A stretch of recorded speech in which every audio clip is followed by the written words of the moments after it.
1970 সালে 23% জমির উপর প্রতিষ্ঠিত হয় গুনারি গ্রাম আহলে হাদিস জামে মসজিদ।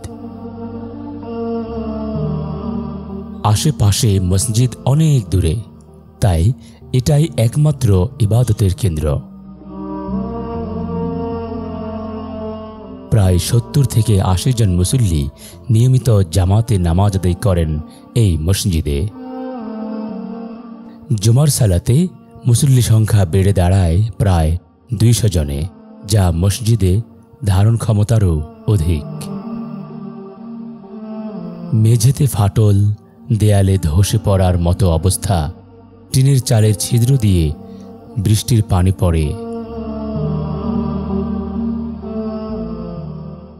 গুনারি গ্রাম এই মসজিদের যে সব আমরা মুসল্লিরা আছি তারা অত্যন্ত দরিদ্র এবং গরিব। মসজিদের মেঝে ফেটে গেছে, টিনের চাল দিয়ে পানি পড়ে এবং গরমের সময় খুব গরম লাগে। তাছাড়াও রং চটে গেছে, চারিদিকের প্রাচীরগুলো ধসে পড়ছে। আল্লাহর রাস্তে মসজিদটা করে দিলে আমাদের খুব ভালো হবে। তাহলে আমরা সবাই আরবি পড়তে পারবো আর একসাথে সালাত আদায় করতে পারবো। নিম্ন আয়ের মানুষের পক্ষে সম্ভব হচ্ছে না মসজিদটির সংস্কার করে নতুন করে গড়ে তোলার।